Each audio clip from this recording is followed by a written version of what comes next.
Good afternoon. Happy Wednesday night, and welcome to Too Many Podcasters. This is a special edition of Too Many Podcasters. We are a diverse group of 12 to 14 podcasters, where we have 6 to 8 of those podcasters every other week. But tonight, some of them couldn't be here, and we decided, because of the issues out there right now, because of everything that's going on, to bump some of the stuff we wanted to do around race, to bump it up. And we have some special guests with us tonight, and they'll introduce themselves in just a few minutes. But I encourage them to be real. I encourage them to say what they want to say. And for some of them, that means cussing, just advance warning. But Laura and Michelle will be prompting the questions, and I'll be listening. But there's just something going on out there. There's something happening right now. First we had COVID, and COVID, I don't know if it softened us up or something, but then when George Floyd incident came along, something is happening. I mentioned before the broadcast, they're running out of anti-racist books. I don't know why, but there's something happening, and there's something we need to talk about. So that's what we're going to attempt to do tonight. And we'll do our best to ask the right questions and try to listen well. And we have a great group of people here to talk tonight. Couple of people here are some of my best friends online. So we welcome you, and I'm going to turn it over to Laura. Okay. Yes, I'm very excited to learn tonight, to listen and to learn. That's kind of been something that I have been needing to do. So I'm grateful for this opportunity. So I'm just going to have you guys introduce yourselves. First of all, whatever you want to share with us is in your introduction is perfectly fine. So I thought I'd start with Omar. Do you want to start us off? We lost Omar. Yes. No, thank you. Thank you. I was muted. It's my first time doing this, so I'm a rookie. Thanks, Laura. Thanks, Carl, for having us or having me. It's an honor to be here. And I'm Omar, one of the hosts of Fade to Gray, 39 years old, of mixed race, mulatto, I guess. And so, yeah, Black Lives Matter. Okay, awesome. Thank you. How about you, Vanessa? Hey everybody, I'm Vanessa Brooks. I'm a mom and I'm a wife. I'm a former pastor. I am an entrepreneur, business owner. I own a coaching and consulting firm. I just finished my master's degree in pastoral counseling, so I'm in the process of becoming a licensed therapist, and I want to help those who have been traumatized within the faith-based communities, and I appreciate you having me here tonight. Absolutely. How about you, Derrick? I am Derrick Day. I am a husband, father, former pastor, executive of a consulting company, author, speaker, and full-time curmudgeon. That's a polite way of saying son of a bitch. You are not. Stop it.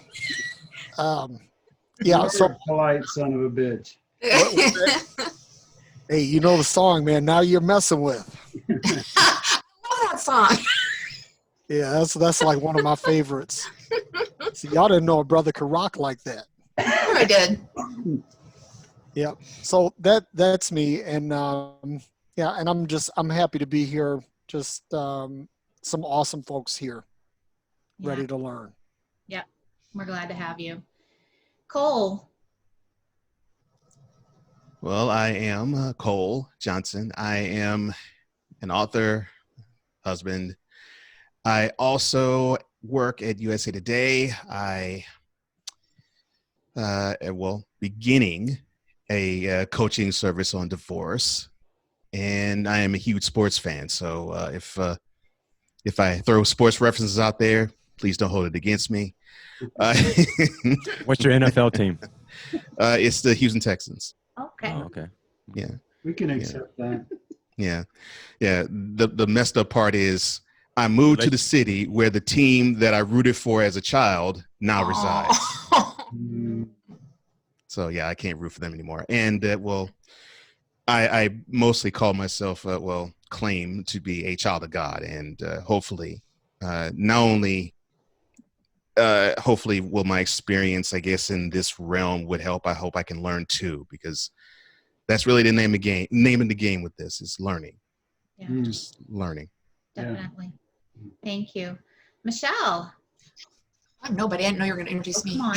You're here.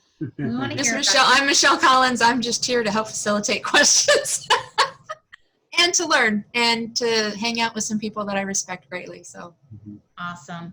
Okay, so I'm going to get started. I'm going to start with you, Vanessa. I'm going to ask you this question, and then just whoever wants to answer after Vanessa, you guys just go. This is just a discussion, and so we'll just let it flow like a discussion. So my first question is, how do you feel about everything that's going on right now? Extremely emotional, which is honestly not typical of me. I have come to the conclusion that, and I may say things that are going to be offensive to people within the religious community. I just want to say that off the top. But I've come to the conclusion that since sort of separating from religion, I've been more free to experience emotions because being so heavily indoctrinated with religion, I think a lot of my emotions have just been suppressed. So when Mr. Floyd's murder happened, I cried for 3 days. I was angry. I was confused, very hurt, very disappointed. I felt like it was my son. And I think what really hurt me was that I thought this was an obvious case of just murder. And I gotta be honest, I thought everybody or most people would at least understand why we saw this as a racist act. And maybe that's presumptuous, but you have to the whole history of racism. We'll probably talk about that. When I began to go online, and I spent a lot of time online, when I began to see the reaction around the country, I couldn't believe what I was hearing. The conspiracies, the theories, the disrespect for this man, the disrespect for his family, our culture.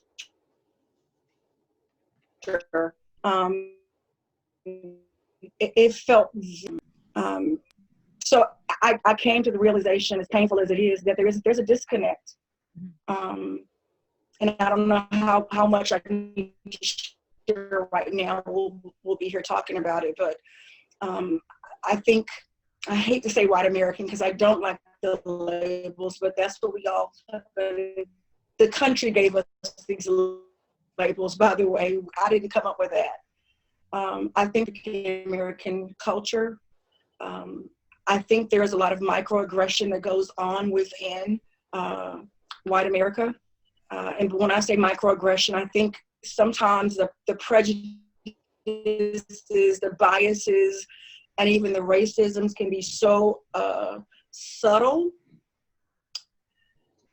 I don't think white Americans can understand or even know that or aware that they're doing it, because our country, white America, it's interwoven into the fabric of our country.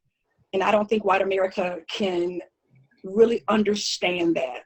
And I think a lot of things they're taking, white Americans take for granted without realizing it. For example, now in my part today, but for this part of it, but for example, today, I've been called thin-skinned, I've been called uncompassionate, unempathetic, I've been called ignorant, uneducated. I've been insulted literally all day online by people who know nothing about me, simply because I'm sharing things that our president did. And I'm sharing things that happened in Minnesota. And because I'm simply sharing the imagery or sharing my thoughts, I have been called all kinds of racist, prejudiced, stereotypical names. And I don't think white America even realizes that they're doing it.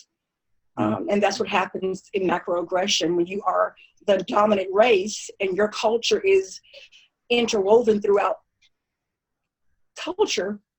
You don't realize that you're saying things and doing things that are offensive. And I think that's part of what's happening today. Yeah. Thank you for sharing that. Anyone else, just chime in. Same question. Yeah, I'll piggyback off of you, Vanessa, and thanks for sharing. And I think the way you described it originally as emotional is a very good way to describe it. Not all bad emotions, but very emotional. And it's weird for me, just to be honest, like when George Floyd died, I was like numb. I mean, I was angry. I'm always angry because, you see this stuff all the time. I have not watched the video yet. It was only like one of like 3 or 4 things that happened in the last month that, things that have surfaced. And obviously with Ahmaud, with jogger getting shot. And these are videos I haven't watched, but I know what's happening and I know what's happened. And I listen to podcasts on it and stuff like that. And I just, the imagery is stuff you can't get out of your head. And I've seen enough. And so that I was like, kind of like numb to. I was really kind of excited once I saw people protesting and the anger and the outrage and just sort of how the wave of people came to support George Floyd. That was super encouraging. And then you started seeing the comments on Facebook. Most of my friends on Facebook, and feel free to delete yourself after this if you don't like what I have to say, are white and come from a past that I'm not that same person anymore. Like 10 years ago when I was, a pastor myself or assistant pastor working with Master's Commission and things like that. So a lot of those people are still on my friends list and I'm seeing their comments that they're making. And some of them are well-meaning. They're not hateful comments, but they're not helpful comments either. And some of them, and then some comments were, maybe not from that group of people, but, and so that is what pissed me off. That got me to like a call to action to where it's like one day I went to sleep, the next day I woke up an activist. And has nothing to do with political affiliations or anything like that. But I mean, I see a movement happening and being damn near 40 years old and having 4 kids of my own, a son who's the darkest one out of all of them. I'm half white. I married a white woman. She's gorgeous, beautiful, mulatto babies. Most of them look white. They'll be okay. We can get into some of that. I've lived in whiteness my entire life. I have white privilege. I know how to use white privilege. It's a real thing. But ever since Colin Kaepernick took a knee, it seems like the Black community has really rallied around even us light-skinned brothers more. And I've like found a real community for since like the last 4 or 5 years. And then there's a wave, there's a movement happening, and there's an opportunity for making real change. And it's, let me just say, as far as being helpful or not, because I know, Carl, you're having us on to have these type of conversations. On our podcast on Saturday, we went live, had the same type of conversation with my brother and a couple other friends of mine, podcasters. And what I did disservice of until halfway through that I want to kind of lay out there now, is as much as there is racism and there's many problems with this world, with this system, it's not a black-white issue. Like it's like everybody versus like racism. It's like, let's make a change. Let's like a corrupt, oppressive system that's like systematic. It's acknowledging that it happens. Like, what are you afraid to lose by acknowledging that white privilege exists? You're not going to lose anything by allowing other people to have equality with you. And that's the whole thing, is like, not everybody is treated equal in this country that we say that. And if you have a hard time even acknowledging that that is your white privilege right there. So, I mean, because it's obvious to the rest of us. It's like there's two different Americas that we live in. And it's just one of those times where it seems like the America that is not seen as much is rising up. But I also want to say that I don't think the looting and the riots, it's not fair to attribute that to Black Lives Matter either. When we know of instigators, we know how the whole thing works. I mean, obviously there's,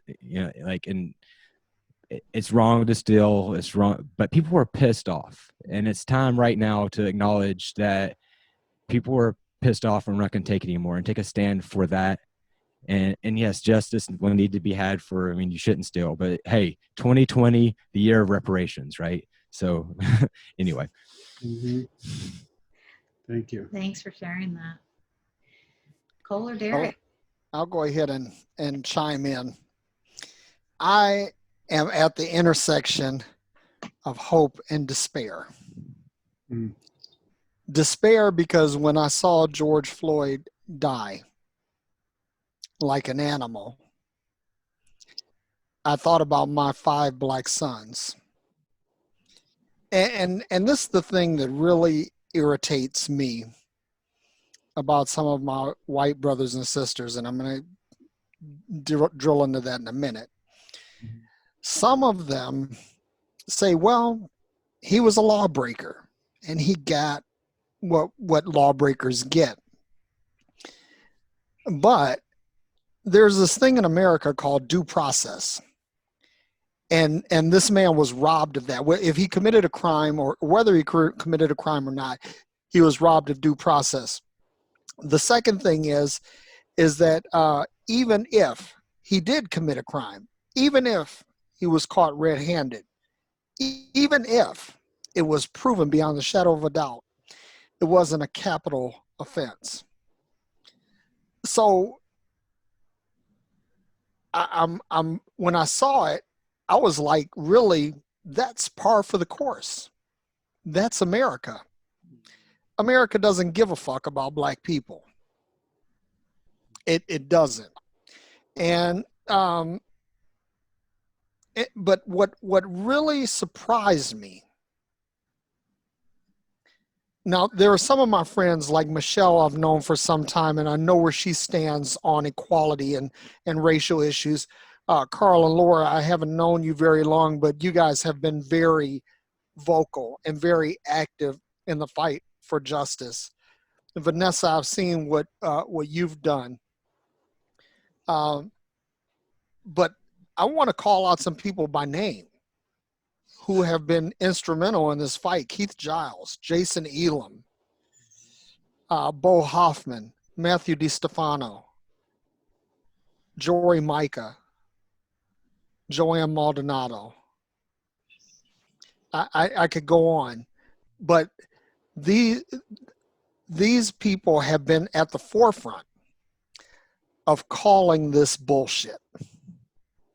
And that's really where it needs to be, because listen, I'm going to say this and I'm going to wrap up my little piece here, that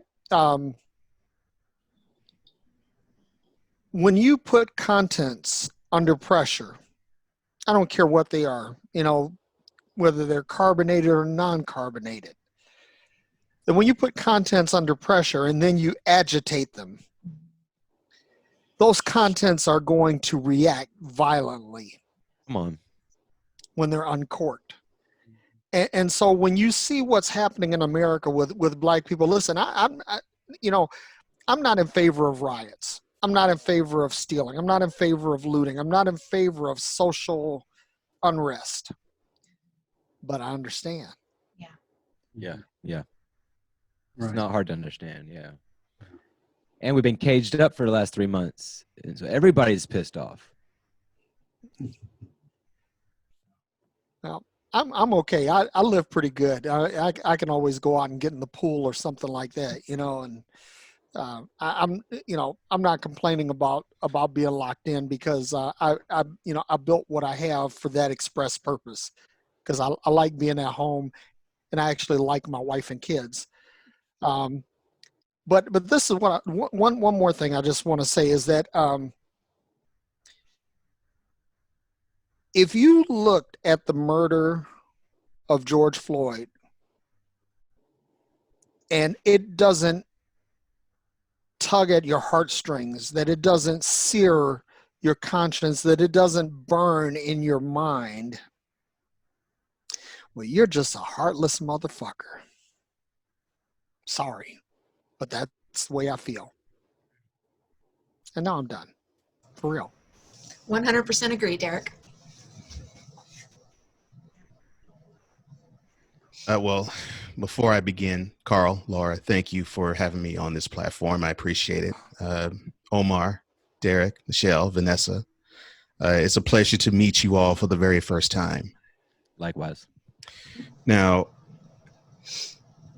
I hope whatever I say going forward, you do not look at me in a disparaging way. But I don't give a fuck if somebody looks at me in a disparaging way. I'm just going to keep it real and 100. We want you to keep it real. Yeah. But it needs to be said. George Floyd, Ahmaud Arbery, Breonna Taylor, Tatiana Jefferson, Trayvon Martin, Michael Brown Jr., Eric Garner. I can go on, and that's just for the past 6 to 8 years. Jesus. To only look at it from the aspect of we're seeing one man who had a knee on the neck given by a police officer to be stayed there for 9 minutes, and the anger is only for him, is doing this systemic cancer a huge disservice. Come on, man. Because it is more than about that. So how do I feel about this? Numb. I can't say I feel angry, although I do have fits of anger. I can't say rage. I do have fits of rage. I can't say hope. And Derrick, I appreciate you saying hope. And I really can't say despair. But what I can say is this is business as usual. This is business as usual. This is what America was founded on. Now, people complain and gripe and kvetch about, well, we shouldn't riot. But I remember back in 1773. There you go. Come on, man. Where there was an event where it was a riot. So we're talking about, we don't like riots, yet this country was built. Founded on riots. Come on, man. Established and founded on riots, and then you backdoor it. 8-hour workdays. Yeah, Riots. Backdoor with slavery. So it's like, okay, we're talking about a country that has this flowing in its rivers and its streams and its lakes and on the roads and in the buildings. This is what this wonderful country is all about. So when people have the audacity to form out of their mouths, make America great again. Never was. There's about 330 million people in this country. I know many people, and I'm not even talking about Black people, but I know many people who would say, when was America ever great? Period. Forget great again. When was it ever great? Because I'll talk about it later. I know some of them haven't had to, in the words of Willie D of Ghetto Boys in Mind Playing Tricks on Me, I'm sure they didn't have the feeling of looking over shoulders and peeping around corners. Such is the reality for me. Such is the reality of many others. And that's not there every day. Now, is that my all the day, every day? No. But it has been an existence that I've had to live with every now and then. And in the back of my head, I have to think, well, could this be the day? And I guarantee most white people cannot say that. All right. That's right. Yeah. So the numbness that I feel is like, this is what's so funny. the catchphrase for this legalized murdering, because that's what I call this, is I can't breathe. We've gone through this cycle so much. This isn't the first victim where the catchphrase of it was, I can't breathe. But what I love about those 3 words, I hate the fact that people are saying it to their deaths, of course. But what I love about those 3 words is the action you're seeing out here is a big time understanding of what this whole country really feels, because they can't breathe. It is suffocating to deal with this systemic oppression. Yes. It is suffocating to deal with police brutality and harassment. It is suffocating to deal with racism.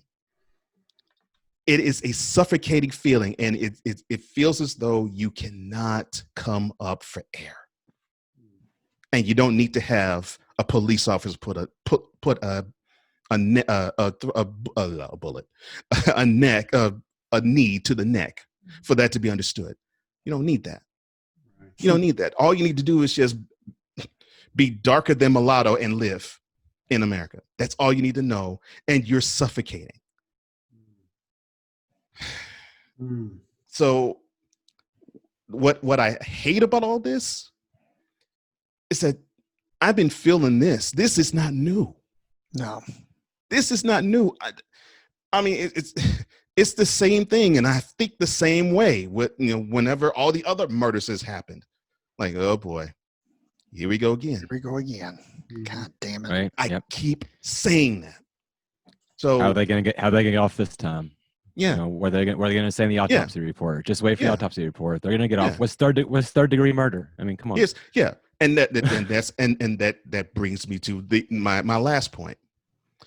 All of these people who keep getting murdered,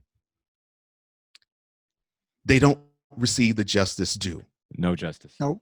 They don't receive the justice due. I mean, you have these police officers. Well, Terrence Crutch is a prime example. When he got mowed down in, I believe it was Tulsa, by a white woman police officer, and she got to get off, no jail time whatsoever.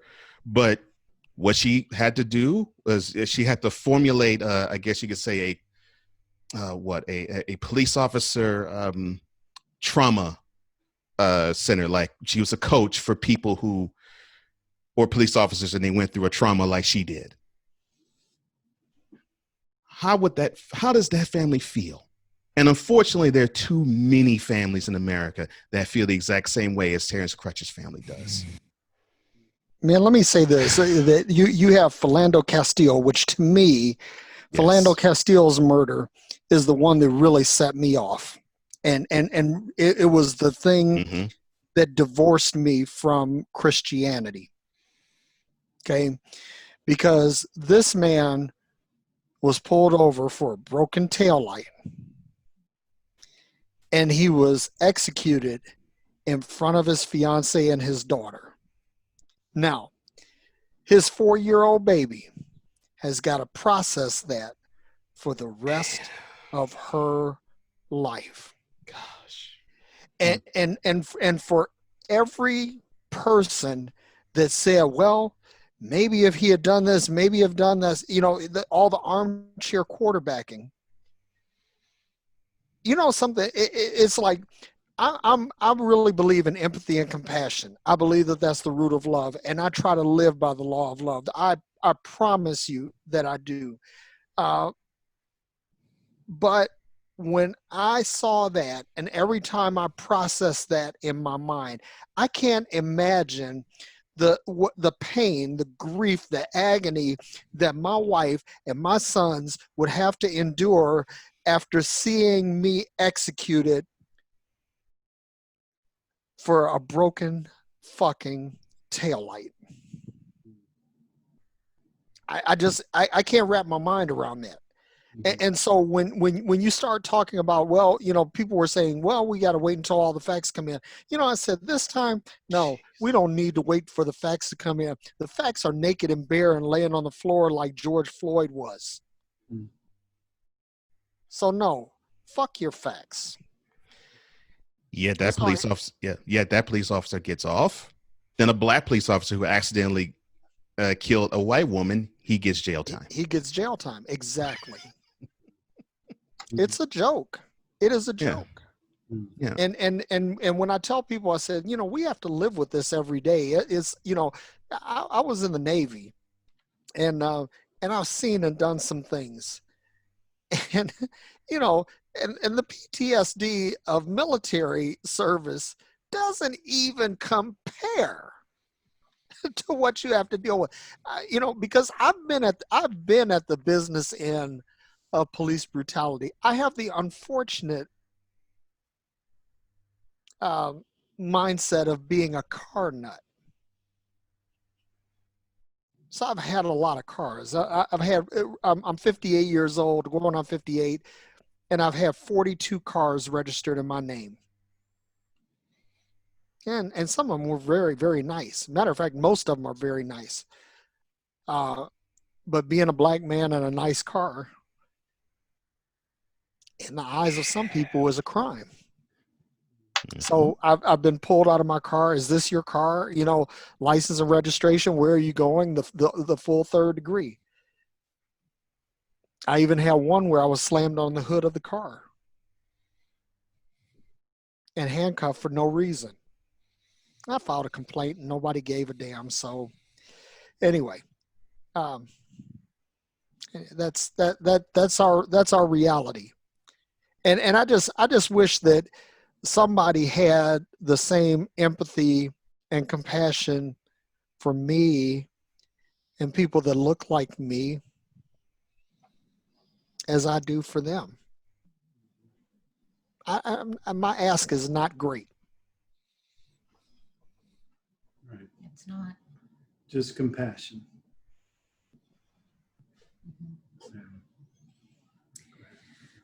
Okay, that was really a good discussion. And I'll be honest, I had no idea that that America was so divisive like this. I absolutely had no idea. And for that, I'm really sorry that I had no idea. For my second question, I'm going to go back and start with Vanessa again. And I think this is an important question because I've heard a lot of people saying, well, it's not just Black Lives Matter, all lives matter. And so Vanessa, can you start us off on a discussion of the difference between Black Lives Matter and all lives matter for those of us white folks that still don't get it? Well, again, white folks don't get it because white folks are the dominant culture in this country. And so your life is everywhere we go, we see white folks. We see them on TV. We see them in our government. Every system that dominates this country is run by white folks.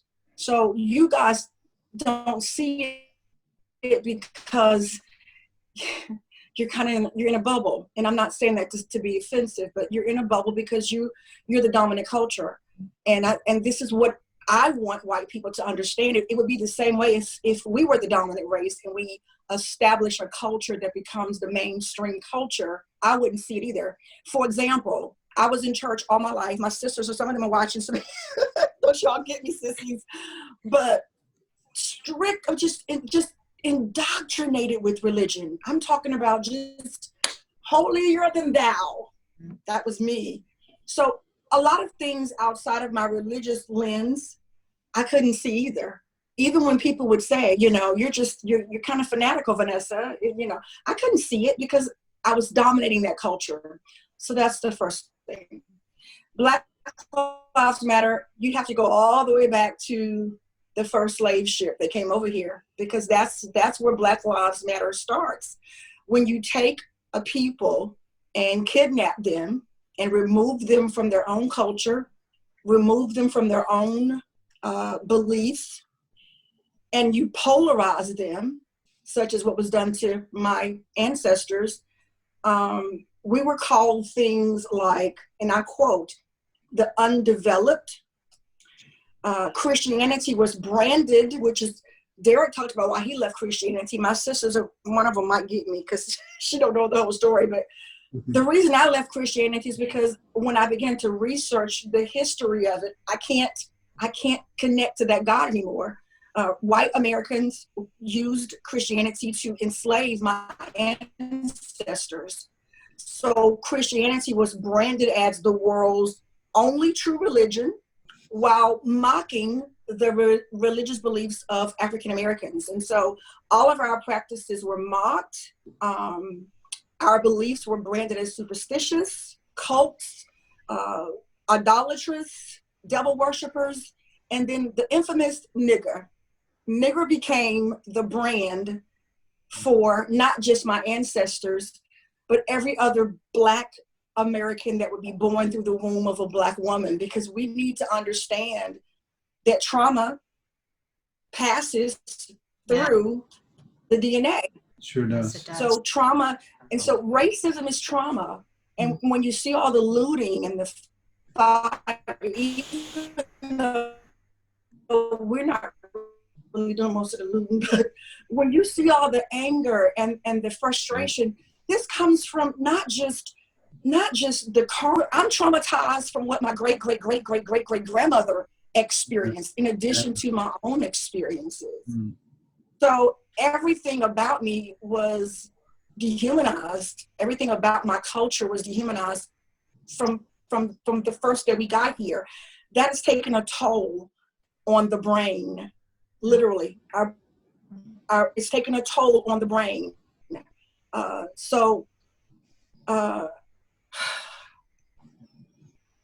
It makes me cry. So that's the first thing. So Black Lives Matter. Today I got sandblasted on Facebook because I was talking about, I've heard all my life since a little girl, this country was founded on biblical Christian principles. Yeah. Bullshit. Right. Yeah. That's so sickening to me. And when I posted that, oh my God, everybody who is somebody came and almost murdered me online. Then I had to hear about the Constitution. Well, I don't want to hear about the Constitution because the forefathers who drafted the Constitution, Black woman or a Black man, that the Constitution includes him or her, we all know that's not true. Right. The Constitution had to be amended to include. It included us. We were just 3/5 of a person. Ding, ding, ding. Yeah. So now psychologically, we have to always know that we are the amended part of the Constitution. This is the stuff that weighs on a person's psyche. This is the stuff that warfare. And so white Americans, and most of them are not going to admit it. When I was in school, one of the things my favorite class was the cultural diversity class. I wish every white American would read this book. It's authored by Derrick and David Sue. It talks about what white people don't want to talk about, which is white privilege, and to describe what it means to be Black. And what does it mean to you to be white? They would be offended.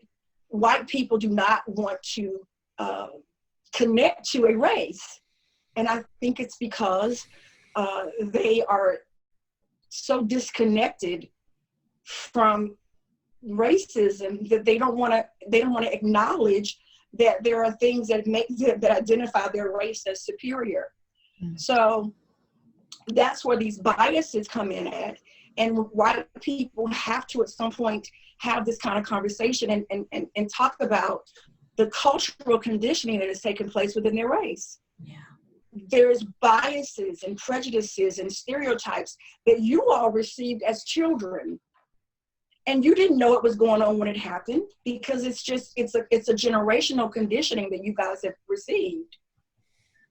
So you were told, you were given subliminal messages as children. If you were to think about your childhood, your parents and their parents, they gave you these subliminal messages about your superiority and our inferiority. But until we have these kind of conversations without being offended, we're going to keep cycling and spiraling. Meanwhile, Black people will continue to be traumatized, and the church has not helped us at all. And I'm upset with the church leaders because everybody talks about God. Everybody talks about God, this wonderful, loving God. But if God is so loving, why are we segregated on Sundays? Which is the second reason why I gave up on church. I had white people that joined my church, but as soon as Donald Trump was elected, they left the church. So, until we look at all of these root causes of racism, we're gonna be stuck, and we're gonna keep seeing protests. We're gonna keep seeing looting and rioting because a people that's not heard continue to act out. It's called cognitive. It's a cognitive process where if a person's thoughts and feelings are not acknowledged, you're going to get behaviors, and that's what we're seeing all across the country. Yes. Today, I had to log off because I couldn't believe the things I was reading. I shared a post about 2 white boys. There's a challenge going on TikTok called the George Floyd Challenge. Disgusting. And white boys are taking Lord. pictures. Absolutely sickening. Knee in somebody's neck. Now, when you share a picture like that, even the KKK you would think would be a little bit empathetic. Today, I was horrified at the comments that people were putting on my post for sharing that. Oh, they're innocent, and Vanessa, you need to show more empathy and more compassion. I just could not believe it. I couldn't believe what I was reading. So when I say microaggression, that's an example of a person who was operating in racism, but if I tell her that, she would be offended. But that is microaggressive racism right there. Yeah. And until white people are willing to listen and ask us rather than tell us. I had people tell me this week, oh, I'm on your side. I didn't ask you to be on my side. As a counselor, what we do in the counseling office, we ask questions of our clients. We want to ask them how they're feeling. We want to gather the information and the data so that we can come together and create a treatment plan. And that's what America is going to have to do. What you guys are doing tonight, humbling yourselves, and it may not be easy to hear this stuff, but you got to humble yourself, and I applaud you for doing it. I hope that others will will follow your example, because when you quiet your own voices in your head, and you can quiet those inner voices that try to tell you it's not me, I'm not racist. When you can quiet that and ask the questions, together we can create solutions. But if people are just going to keep coming at us and making mockery of us, we've already been mocked. We've already been oppressed. We've been called every name you can think of. As long as America keeps doing that, and if we keep having a president who reinforces this behavior, I don't want to hear anything about Democrat, Republican. I could care less. Okay, I'm not supporting Democrats any more than Republicans. I'm talking about humanity right now. This is a matter of humanism, and we have a president who is reinforcing violence. But I can't tell you how many white people couldn't see that today. I cried today. I broke out in hives today. I was that stressed and that hurt. I almost texted you and said I can't do it because I was so broken. And then what they try to do is make me feel like I'm the one that's off. I'm the one that you're angry and you're being controlled by the media. Gaslighting. I'm a grown woman. Very much so. I'm not controlled by anybody. So it's all of the projecting and all of the mind games and the mental warfare that we're dealing with. So if you want the violence to stop, and you want the protesting and the burning and all this stuff, if you want that stuff to stop, you're going to have to start treating us like competent human beings and not treating us like, what did I say, niggers, cults, devil worshipers. Property. Things. 3/5 of a human. You're going to have to stop treating us that way, even if it's at a microaggressive level, even if it's so subtle that you don't realize you're doing it. You're going to have to stop doing it because we can tell that it's being done to us. So we need you to stop doing that to us, and we can make progress at that point. I'm sorry, y'all. That was kind of That's good. It's good, I'm Vanessa. so glad you shared all that. Yeah. Vanessa, can you share the name of that book again? We had somebody ask online. There you go. This is called Counseling the Culturally Diverse, and it's by Daryl Wing, like chicken wing, Daryl Wing, Sue, and David Sue. Very good book. It's I know that cultural book. diversity. Yeah. Studying the same thing you are, so. Yeah. I think everybody in America needs to read this book. Yeah. Thank you. No, thank you for sharing. And Vanessa, when you brought up trauma, I totally agree with that. It is trauma. Yeah. So Omar, I want you to go next because I know you have to go pretty soon. So can you chime in on that as far as the difference between Black Lives Matter and All Lives Matter? Sure. Or whatever you want to share. No, yeah, that's You good. want to stay, man? Oh man, yeah, that was good, Vanessa. Again, like you keep having me like go after Vanessa, and she's Sorry. all like I kissing did me you in. emotional, and then have to like calm myself down. Yeah, I try to be a little bit more understanding. I mean, like my knee-jerk reaction when somebody says that is like "fuck you," but I try to be a little bit more understanding because with my church background and the first time Black Lives Matter came around and I had an opportunity to, you know, I mean, obviously I've always had an issue with cops, always been brown skinned. And so, I mean, it was easy for me to side with Black Lives Matter, but being so entrenched in the church and my friends being white around me and the whole, so all lives matter. Yeah, obviously. So I can be supportive of Black Lives Matter and still be Christian if I say all lives matter, you know, so then I don't have to like look like I'm a Democrat or something, you know, like, you know, I'm afraid to like be associated with it politically. So I can't say those words, but I can say all out. So, and maybe 5 years ago, that would have been, people would have more patience with that. But now it's just that knee-jerk reaction is just like, come on, man, really? I mean, obviously all lives matter, but until Black Lives Matter, all lives can't matter. So like, what is your point? Like, why now do you need to say that? And I think that's the biggest issue. I think if somebody is going to feel they need to say all lives matter, why do you feel the need to tell that to somebody who's saying Black Lives Matter? Mm-hmm. Like what is that in you? You know, like we won't call it racism, like whatever it is, you know, like you want to tie that into like your religious duty. Well, then your religious duty is shit if you can't say Black Lives Matter. I mean, what is it? Whatever it is, it's not God.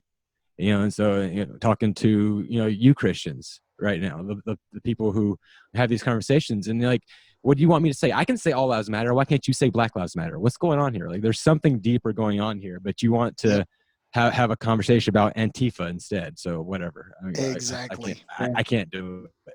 I just can't do it. It's like, I want to help. I really do. I really like I made a Facebook post and it was pretty direct. And I'm being called out for my lack of empathy when I'm just asking Christians who are supposed to, you know, have that as their stigma, as their stamp of like love. Well, here's your opportunity to love, guys. And people just lash back and I don't. Okay, well, I mean, you can post what you want, but I'm just saying it's not helping. And so it's your opportunity to help, or you can dig in deeper, which most people, and it's almost a generational thing. So back to what Derrick was saying about the hope thing, and me saying how I was emotional, and they're not all bad emotions, because I've had a lot of support from friends and family and people that maybe I would not have expected. You know, when somebody makes some kind of stupid comment needing to put me in my place, it seems like before I can respond to them, there's already like, I have like real people in, like, come on, it's not, you know, like, let's not be childish here, you know, like I'm trying to have some kind of open dialogue, but it's impossible in Facebook. Facebook's the devil. Vanessa, stay off of that shit, like for your own mental health. You're not going to change it. You're not going to change anybody's opinions. Like I know that I have not been on for over a year, but it was just just people just stop posting. If you can't practice what you preach, then stop posting. And I'm not even like, I want to call myself a Christian, and listen to this, guys. I want to call myself a Christian, but if that's Christian, it ain't me. I'm telling you. Like, I don't want anything to do with it. I don't want anything to do with it. So keep it up, and wonder why people are running out of your fucking doors. Yeah. Like it's nonsense. Like, what's your point you're trying to prove? You don't need to, this isn't an opportunity to preach the fucking gospel. It's an opportunity to side with the broken people. Come and on, say man. enough is enough. And so, Hey, preach now. And that is Christian right there. That's right. Yeah. That's Christ. Amen. Yeah. and open your fucking eyes too. I mean, like, I can't believe the shit that's happened. Like, Vanessa, you're talking about, I'm not political. I voted Gary Johnson. Okay. Legalize marijuana. So, we have this clown in the office, and for the most part, you know, I'm just like, oh, he's entertaining. His tweets are stupid, but he's harmless. He's not fucking harmless, guys. Look what's going on, like, right now. Like, and how can you condemn the violence and support a president that is meeting it with more violence? Like, and it's two different Americas, Insane. and the rest of the world is watching. We have like countries protesting the shit they're seeing in our nation, and our own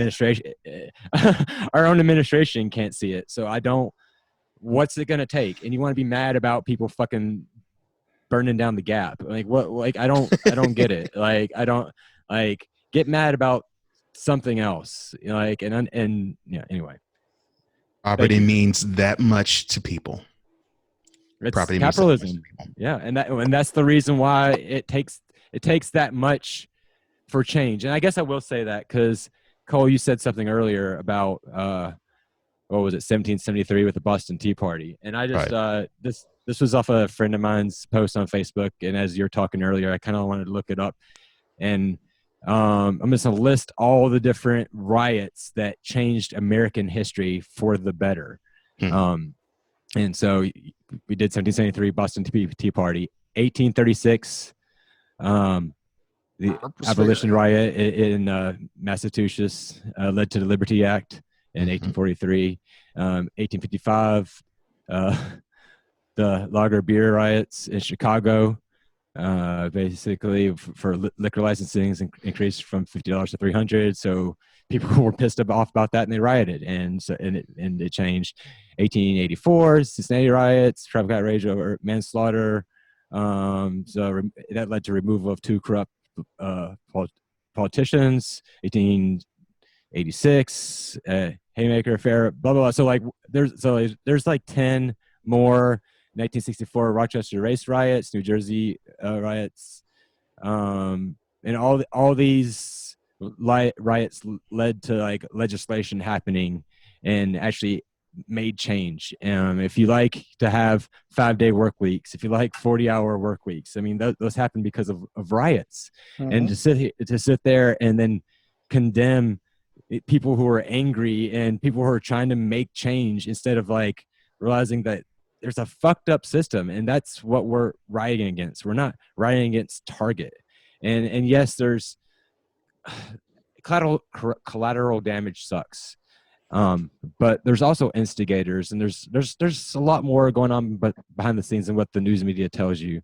So, and just think about, like, if you send out the message or perpetuate the message of Black Lives Matter equals riots, then it's just hurting the message more. And if you know anything about what Black Lives Matter is about, they've been protesting nonviolently for years. Yep. So this is not them. This is something else. And like we said, it's a powder keg of people being locked in their homes, losing their jobs, and just watching the world burn around them. And people are freaked out and they're scared, and they have no real leader. And so, what do you expect to happen? Yeah, that's it. Yeah. Well, I think that brings up a good point, because you're talking about two different things. You're talking about protest. You're talking about rioting. Mhm. And of course, anytime somebody says something about protesting, many people's mind go to rioting, and they begin to castigate that immediately. And there is a distinct difference between the two. There's a huge difference. Yes, and we have a large contingent of people that are protesting in nonviolent ways, in peaceful ways. Every city, and yet the only in thing America right now. Right. Every city. And the only thing that's getting talked about is the rioting, where buildings are being destroyed and fires are being set and cars are being overturned. And we're missing the point completely. Yep. Sorry, didn't mean to get on it. I just wanted to differentiate between the two, because it's important to realize. Awesome. Yeah. All right. Cole or Derrick, chime in. All right. Yes, all lives do matter. There is no debating about that. And in being a Christian, I know all lives do matter. No need for a hashtag for it. It's definite. And for those of you who wonder why there is a Black Lives Matter hashtag, it is extremely simple. Come on. When you see these murders happen with a woman or a man or another woman or another man or another woman, another man, and they seem to have many of the same tenets, such as a systemic power that's oppressing the person and doing the killing, the person having the same skin color, you tend to understand something. No justice.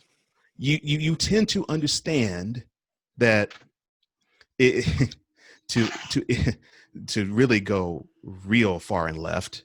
I was listening to a speech that the Minister Louis Farrakhan talked about when he talked about his mother talking to him about the Pledge of Allegiance. And she told him that when it came to indivisible with liberty and justice for all, she instructed him to say Black, indivisible with liberty and justice for white. I'm sorry. Indivisible with liberty and justice for white, because there isn't justice for Black people. So when you keep seeing these same people getting killed the same way, yeah,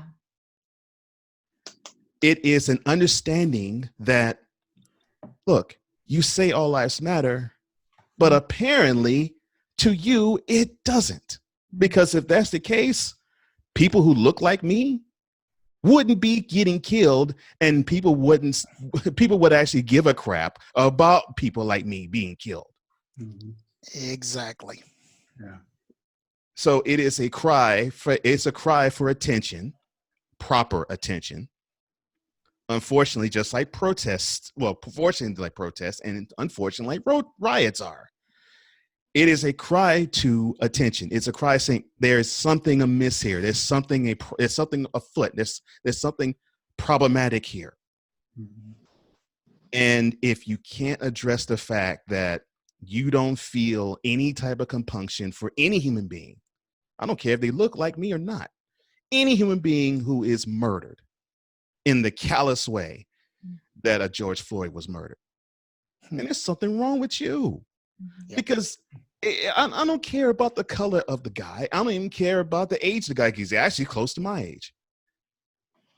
I care about the fact this human being, as you said, Derrick, perfectly, didn't get a chance to have his due process. And I hurt for this human being dying. And that hashtag means treat us as human beings. It isn't about color. It's about acknowledgement that I also am of the human family too. Amen. So, so I get why All Lives Matter is said when Black Lives Matter is said, because, well, the fabric of this country is violence. So, you know, people buck up and they say, well, Black Lives Matter? Well, no, Blue Lives Matter and all lives matter, because it has to. Okay. Thing is, you don't have to say that with Blue Lives Matter. We know it does. And if not, they'll tell you. And if not, they'll show you. And you don't have to say that with All Lives Matter. That is necessary. That's unnecessary, because it is a fact. Yes, all lives do matter. Unfortunately, my life doesn't, to a certain select amount of people. That's right. That's a problem. That needs to stop. And until that is recognized, we're going to continue to see my life not meaning a crap to certain people because, well, that he's Black. He had it coming. Yep. He's Black. He must have agitated the officer. Oh, he's Black. He must have sassed back at him or her. He's Black. Well, then he must be a criminal. That's why the hashtag exists. Because obviously there are many out there who do not believe that I am a human being. And people who look like me are not human beings. And people who look like Derrick and Vanessa and Omar are not human beings. Because, newsflash, all of them are, and so am I. And let's not remember Black Lives Matter originated with the Trayvon Martin murder. That's where it started. That's where that hashtag. That's where it started. A teenage boy walking home from the store and murdered in the streets by a Caucasian male. Trayvon was unarmed. His armory was Skittles and a tea, Arizona tea. That was his weapon of choice. And we were outraged to know that this grown, I'm getting ready to cuss. Go ahead. Let her rip. Grown ass man. I'll say it for you. This grown ass white man could brutally murder this little boy and then claim that it was self-defense. We were outraged. And so that's where the whole Black Lives Matter came from. Somebody asked me to talk about this real quick. I know it's not my turn, but she wanted us to talk about the fact that Black people could not be racist, because we're hearing that a lot too. Black people can be prejudiced. I actually have an answer for that. They can, but they can't be racist, because racism is based on an economic power and control type of system. Right. And we don't have economic control in this country. Nope. We're not running this country. So it's impossible. It is impossible for Black people to be racist, because we can't, because we don't have the power. We don't have the control. Yeah. Oh yeah, and also along with Black Lives Matter being brought up to the forefront because of Trayvon Martin, another thing got brought up to the forefront, and the reason why the murderer of Trayvon Martin got off: stand your ground. Yep. Right.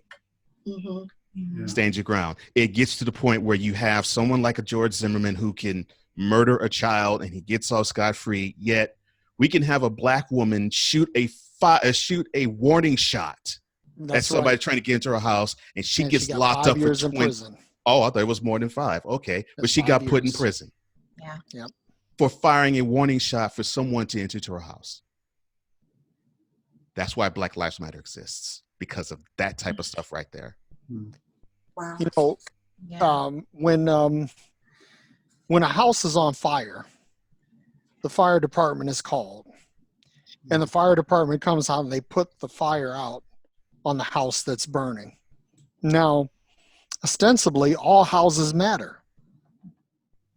All houses are important, but you address the burning one, because that's the one that causes an unsafe condition for everyone else around it. So when we say Black Lives Matter, it isn't that we're saying that all lives don't matter. That's not it at all. We just simply say that Black lives are in trouble. Yeah. And so we need to address that. Now, let me say this about that also, that you don't conduct an arson investigation while the building is burning. Come on. You extinguish the fire first. Then you go about identifying the cause and putting in place a form of remediation to make sure it doesn't happen again. Exactly. And we now, and you know, I want to say this about, because I'm going to be completely upfront and honest. I don't support Donald Trump. I think Donald Trump is a complete fuck up. Now, I want to be on the record as saying that. With that said, America is burning. America is burning right now. But you can't be mad about America burning when its leader is its chief arsonist. Yeah. You know, all lives matter. Absolutely. And as Cole said, that should go without saying. Humanity, except for the criminals. Listen, I'm even anti-death penalty now. Let me say this about that. Well, I'm glad you brought that up, Omar, because that's a major point for me. Because a lot of these same people who are ignoring the murder, the execution of George Floyd, call themselves pro-life. And this whole pro-life thing is absolute bullshit. Pro-life until that child's born. It's like, really, they're not pro-life, they're pro-birth. And when you get right down to it, they're not just pro-birth, they're pro the right kinds of birth. Preach. And so, you know, it's like, if you're going to be pro-life, you have to be pro everything that pertains to life. Then that means you have to be anti-hunger, anti-poverty, anti-capital punishment, anti-war, anti-police brutality, anti-systemic discrimination, anti-redlining, anti-all of these things, because all of these things are essential to life in America. So when people say, well, what, and this is actually a thing, y'all, it's called whataboutism.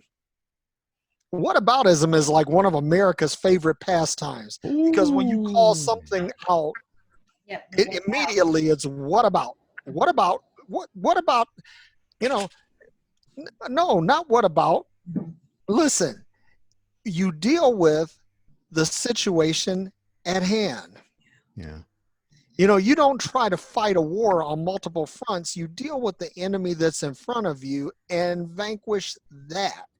If you don't do that, if you're trying to fight a war on many fronts, what happens is that you ultimately will get blindsided. That is a fact. That is a tenet of close quarter combat.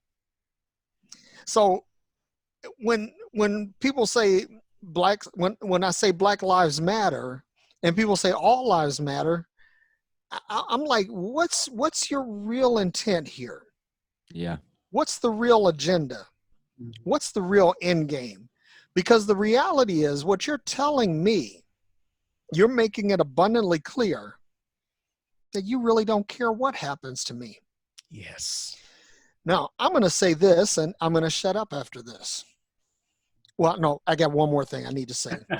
And is this, you know, like, first of all, that if I get killed by a police officer, I don't want y'all to peacefully protest. I want y'all to burn some shit to the ground. I'm going to be completely honest. I want absolute mayhem in the wake of my death. I'm not gonna pretend and say, you know, oh, well, kumbaya, and, you know, everything is gonna be good and we'll all hold hands and embrace. And no, you know, and I'm gonna tell you something.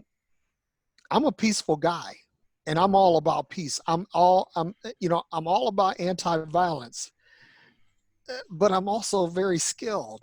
I have a certain set of skills. So what Vanessa was saying about racism, and I broke this down. I actually made a little meme about it, because basically the 3 degrees of discrimination are this: prejudice, bigotry, and racism. Prejudice is basically a sin of omission. In other words, you don't know what you don't know. If you don't have any black friends, or if you don't have any white friends, it's easy to be prejudiced because you really don't know. But the minute superior knowledge comes in and displaces your ideological position, then you have to realize that, okay, I could be wrong. Mhm. Bigotry, on the other hand, is a sin of commission. Basically, it says that I know what people are like in reality, but I make a conscious decision to choose to speak or think disparagingly of them. But racism is really particularly insidious, because going back to what Vanessa was saying, is that racism is when you invoke power over people because of their race, but you use social, economic, and political power to bring those things to bear. None of these things black folks have in America.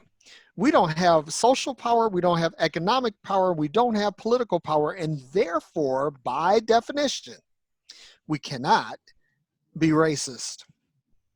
Now, that's it. I think I'll shut up now.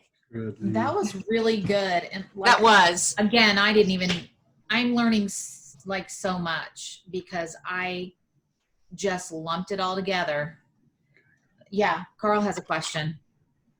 You want to go first? I just want to say that this is like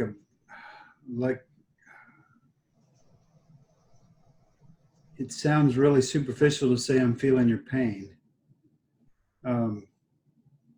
But Oh, you're an empath, so it's yeah. true. I want to say But- I'm feeling what you guys are saying. Yesterday or last night, Laura and I watched the 13th. Just 13. Oh, it's called 13th, Mhm. right? Is everybody familiar with that? Yep. It wrecked us. It literally wrecked us last night watching that. And several of you have talked about systems, systematic racism. Could you help us understand? Because until last night, I didn't know that from the Civil War I had no idea. forward, there has been systematic racism. And that doesn't just mean that white people have had an attitude of racism. It is systematic, Put in Yeah. place. right? Yeah. Can you Just- help us understand? Okay. Help the people that All are right. looking, there's a lot of online interaction going on. They're listening to Okay. this. So, I'll take you from the Civil War. Now, the Civil War ended 155 years ago.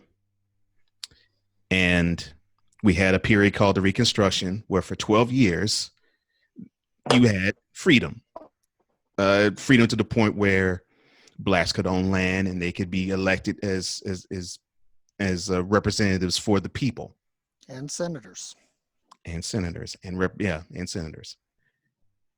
Now, I lose track of what happened, but basically, the Jim Crow laws began there.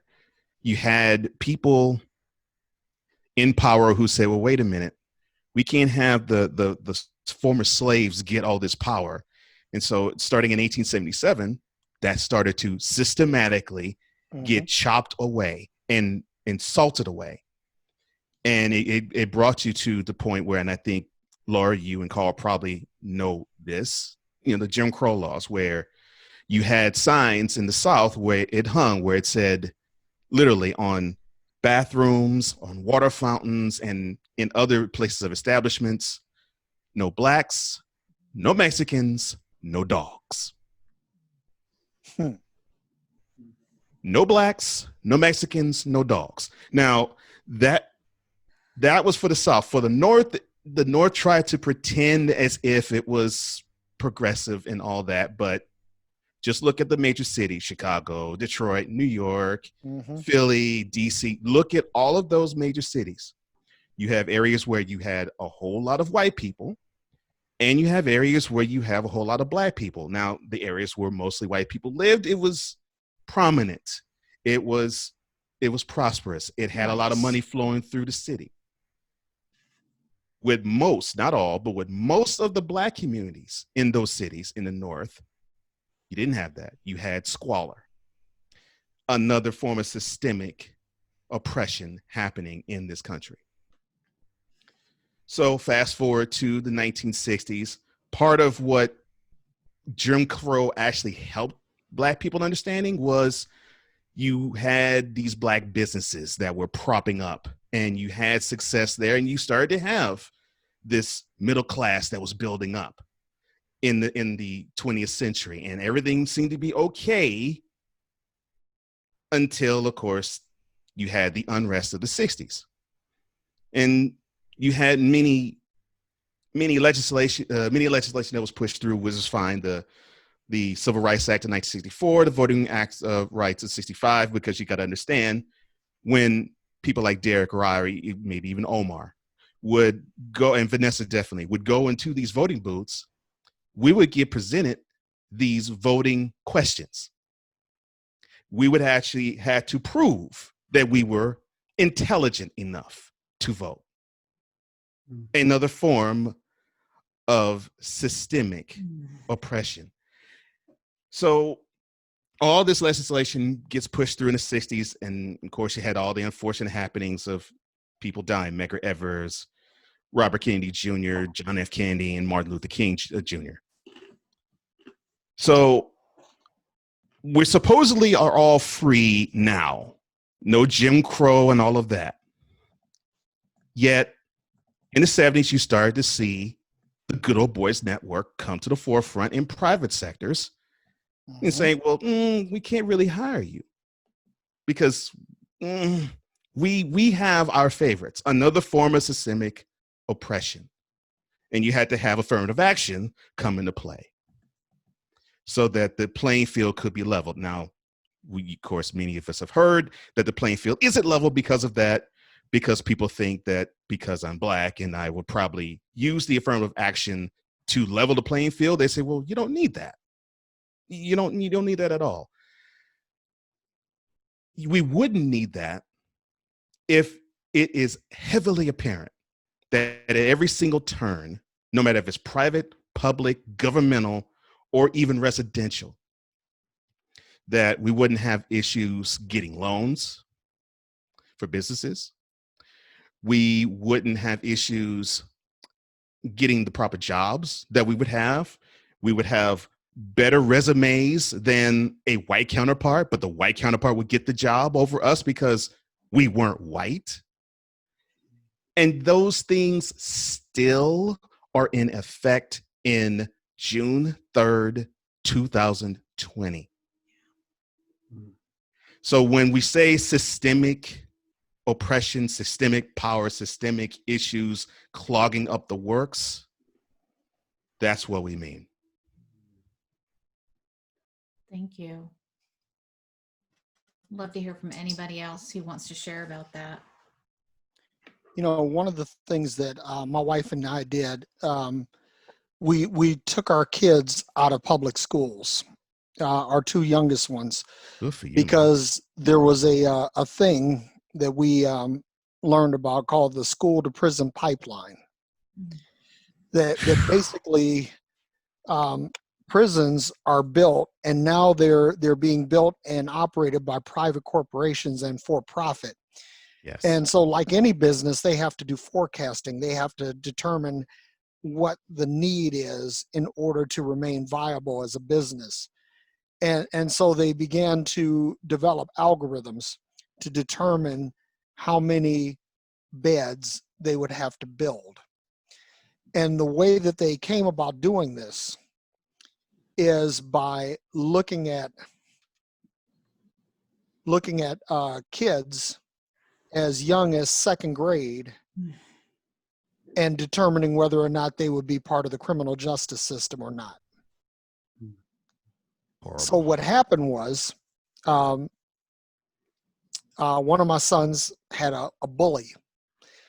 Now, he wasn't a bully in the sense that he could actually do anything to my son. He was just trying to make his life difficult. Because I'm a lifelong martial artist, and I've trained my kids in martial arts from the time that they were able to walk. So they're capable. But I also have a rule. I say that in the case of a conflict, number one, think your way out of it. Number two, talk your way out of it. Number three, walk away from it. Number four, run away from it. But when you hit number five is engage. And when you engage, you finish it. Now, Perfect. What happened was this guy was bullying my son. A couple of guys were bullying him, and so they saw my son playing near one of the fence lines. They started throwing rocks at him.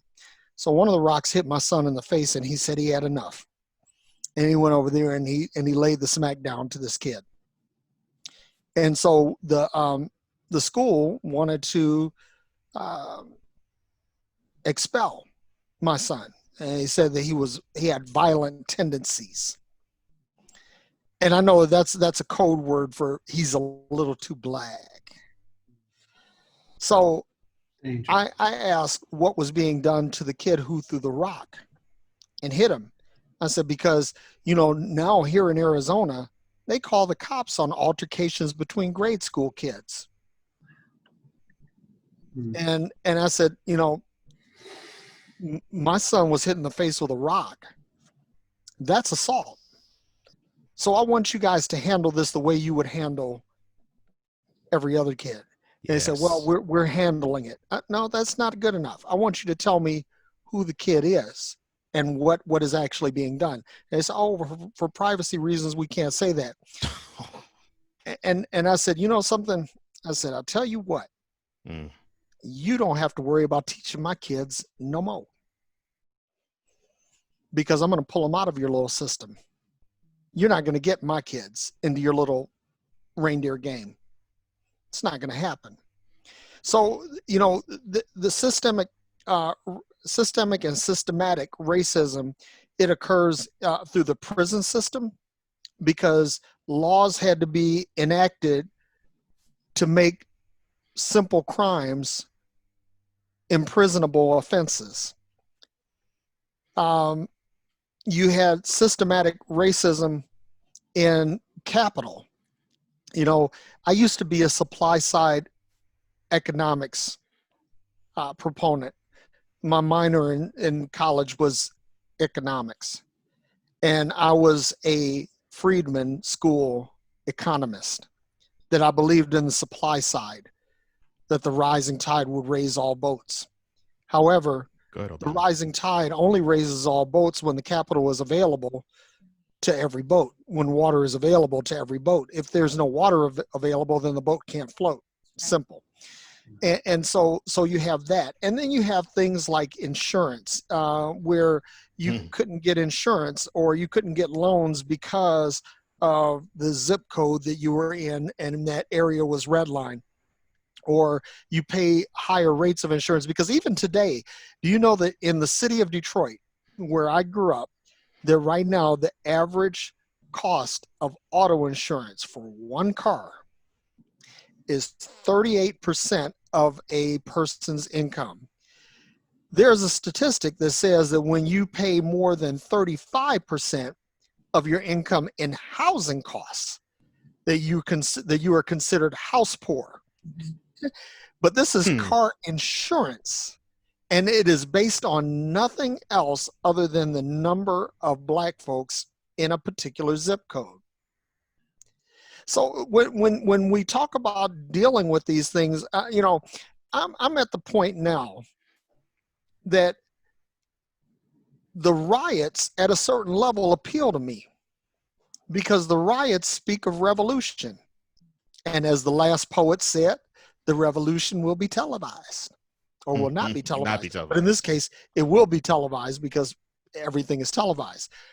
I'm all for it, because if that's what it takes to gain a foothold, to gain a leg up, to gain an opportunity, because honestly, the peaceful marches, the peaceful demonstrations, and trying to extend an olive branch. Listen, I'm going to say something very controversial here. It is not incumbent on Black folks to extend the olive branch, because we aren't the one who committed the injury. We are the victims. And people say, oh, well, there you go with that victim mentality again, Derrick. No, it's not. See, victim mentality says, oh, woe was me. People aren't paying attention to me, or people don't like me, or whatever. That's one thing, and I did a teaching on this a couple of weeks ago. I said the difference between real hurt and butt hurt. Because there's a lot of butt hurt out here that it's not legitimate pain. It's just you feel offended. But there are other people who are true victims of a system, and there are people that are experiencing pain and despair as a result of this. Now, I got to share one quick thing before I shut up. There's this thing that we call in the military, and Michelle being a Marine, you may have heard this, is called the rule of threes. The rule of threes basically says that you can go 3 seconds without blood in your body, that you can go 3 days or 3 hours, 3 minutes without air, 3 days without food, 3 weeks without shelter, 3 months without food, and 3 years without hope. And at the end of every one of the rule of three is death. And that's where we are right now. Yeah. The rules of three concerning hope have been exhausted. Black people in America have been operating without hope for hundreds of years. And I'm, the other thing too, this, people say, well, just, I basically got the left foot of fellowship from the Grace camp, the Grace teaching camp, because well, Derrick, just stop preaching about it. Stop talking about all this racial stuff. Stop talking about all this political stuff. Just preach Jesus. Listen, if Jesus was going to fix something, Jesus would have fixed it back when folks were slaves. And I can tell you that them slaves were some praying motherfuckers. They sure were. They were praying their asses off, and relief didn't come. Right.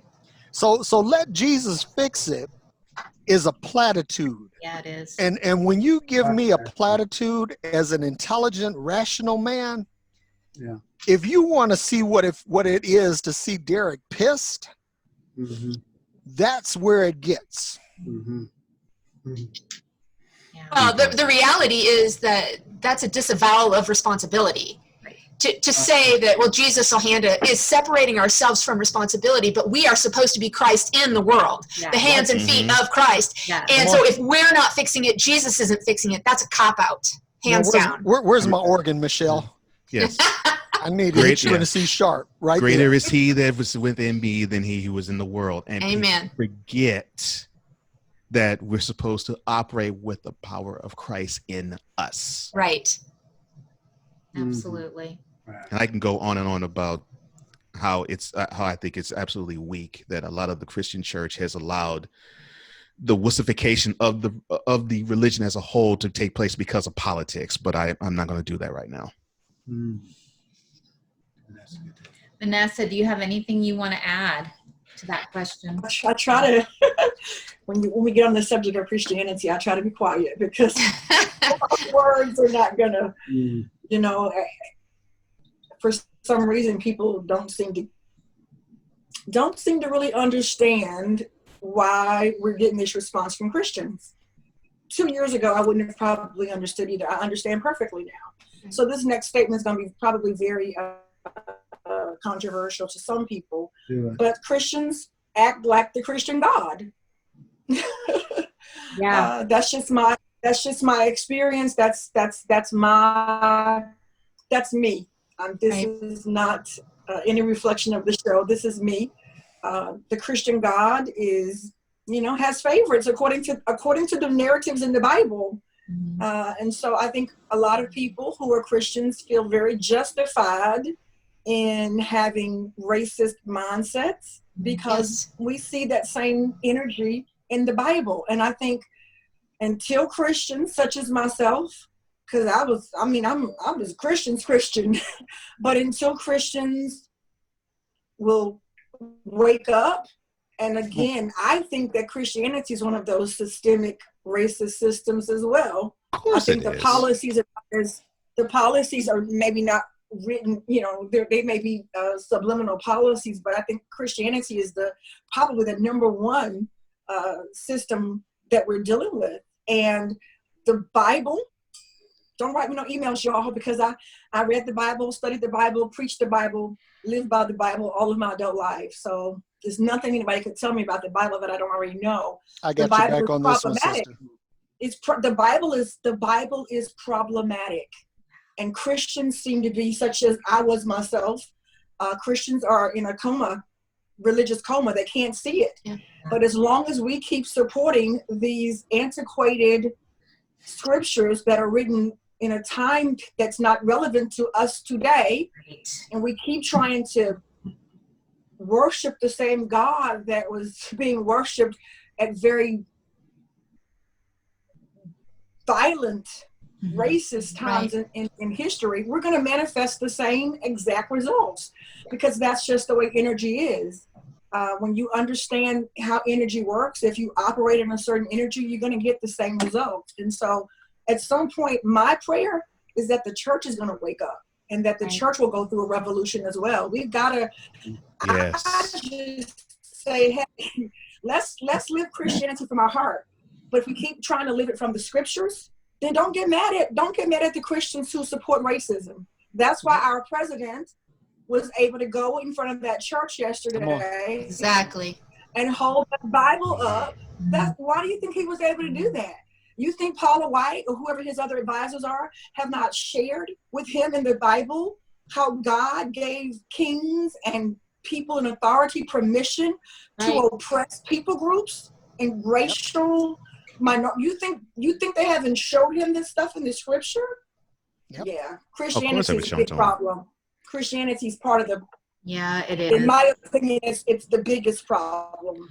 Oh, I said religion. You asked, I wasn't going to say anything. Religion is the greatest or actually not even religion. I'm going to go deeper. I'm going to say the church is the greatest enabler of racism.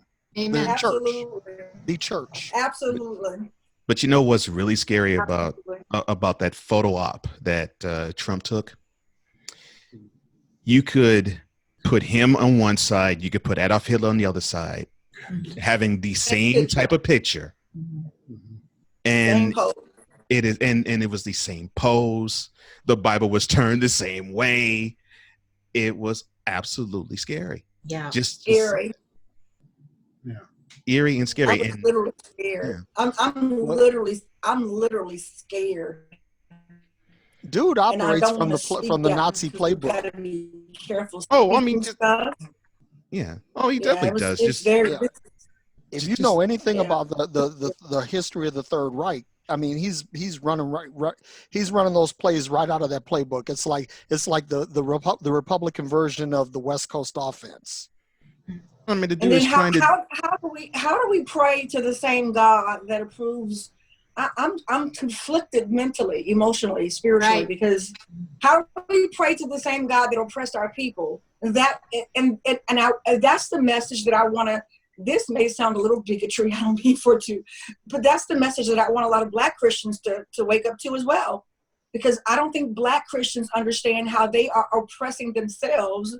When we stay in Christianity, we are bringing a lot of oppression upon ourselves, because Christianity, the way that it's scripted, and this goes back, this is not even anything that President Trump is responsible for. This is an old system, but the Christianity is drafted, it's created to oppress people. Yeah. It's created to control people. So if you're going to constantly hear, now take a Black people who've already been oppressed racially in the world, and then you add religious oppression on top of that. So not only am I a nigger, not only am I 3/5 of a human, not only am I despicable and only good for to be sexed by the slave owner and work in the cotton field. Take that. Now I got to contend with the fact that I'm told to worship a God who doesn't even see me as worthy of being in his presence unless I come through white Jesus. Right. I got to worship a God who, according to the narrative, sees me as a filthy rag, as a sinner. I was born a sinner, so I came into the world not even having a chance, according to the narrative. So I oppressed my children with that gospel. I had to sit down and apologize to my 2 adult children because I oppressed them. I oppressed them with this gospel because I was so oppressed myself. So all throughout the scripture, we're filthy, we're sinners, we're unworthy. We have to constantly repent. We can't desire sex. We can't desire anything that we've been created to naturally desire because it's all sin. You take that and you couple that with racism and you wonder why Black people are traumatized. Yeah. Most Black people have some connection to the Christian church. If they were not in it directly, their mama or their grandmama, or so we have a strong connection to the Christian church. We have a double whammy, and it's the pink elephant in the room that Black Christians don't want to talk about either. And so I'm even calling my Black brothers and sisters out that we need to, at some point, get our own power back because our power was stripped from us. And so we don't even know. Ain't no white Christians talking about the Egyptian sacred text. We've been told that all of that stuff is demonic and it's witchcraft. So we don't even get to exercise our power as Black people. Nobody talked to us about how the Egyptians built those pyramids before there was any systems in place. They were smart enough to do it. Nobody talks to us about the Black contributions to this country. Nobody wants to talk about that stuff. So we've been paralyzed. Our brains have been shut down, and we've just been back on the plantation field. To me, the Christian church is nothing more than an extension of the plantation field. You go into this church and you sit in there, and I know because I pastored a church for 14 years, and you have these people coming in there and you're praying for them every week. I did, y'all. I prayed for people.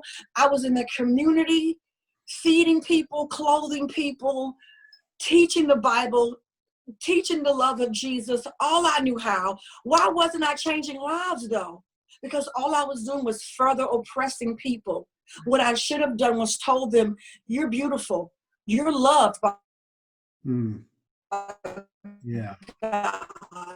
You're not a sinner. You need to go and read some books. We don't talk like that in the Black church. In the Black church is we shall overcome. In the Black church is praise your way until God come and see about you. In the Black church is give all your money and maybe God will come fix it. People in the Black church right now are waiting for God to come out of the sky and fix this problem because that's how Christianity has programmed us. And so I might get in trouble, but Black people are going to have to take a little bit of responsibility for that part. That's not on y'all. That's on us to wake up and realize what Christianity from the from the white church, from the Europeans have done to us. That ain't your call. That's our call. We got to do that part for ourselves. Sorry, I didn't mean to preach. I'm a preacher. Oh No. That's so good. Do not apologize. Do not apologize. No. You know what? I remember watching the movie about Tina Turner's life. What's Love Got to Do with It? And they talk about where she became a Buddhist. Yeah. And I remember when I watched that as a young preacher, I was like, "Ooh, Tina going to hell." You know, I was like, how can she turn her back on Jesus? And how could she do that? And it really kind of messed with my head. But it's like now I completely get it. Yeah. It's like Malcolm X and Muhammad Ali and Louis Farrakhan. Cat Stevens. I get it. Because if you sit up and look at this objectively, that Christianity as a construct is an abject failure. Sorry, And and listen, I've been in ministry now for 22 years, and I've been studying scripture for 30 years, and I even look at some of my posts from like a year ago, and I'm blown away because I'm like, man, how did I really? Man, I was really on the Kool-Aid. Mhm. Yeah. Hearing all of this is absolutely perfect. I want you guys to take in what Vanessa and Derrick said about church behavior. Mhm. And one of the biggest gripes I have, and before I continue, we have to understand that when you go to Jesus, it's about a relationship. Mhm. It isn't about a religion. And when you make it about a religion, you have what we see go today happen. And Can I got to interrupt you there because it's not even about a relationship, because and you're a good guy and I can really see it. I really feel your heart. But it's not about a relationship either, because when you say it's about a relationship, you're just saying candy coated religion. It's not about that. What it's about is understanding that you are one with source, that you are God. And when we understand that there's oneness that we have with source, that changes everything, because I'm not trying to have a relationship with God any more than I'm trying to have a relationship with my liver. My liver is just there. It's in me. Well, it's doing its thing. Well, yeah, go with me here. Sometimes I abuse it with scotch, but that's another story. Yeah, go with me. Yeah, go with me here. Yes, I'm with you, man. I'm with you. And I'm with you. I get the oneness. I agree with you, because the power of Jesus has to work within you, and you have to be symbiotic with it. Otherwise, it just simply doesn't work. So I'm with you on that. The problem that I'm seeing, the problem that is existing, that I can tie in the Christian church with the systemic racism that we have experienced, 3 words: lack of empathy. Come on. Lack of empathy. I can parallel it with the church and with government. And it's the same lack of empathy that I see in the church as I do with the government.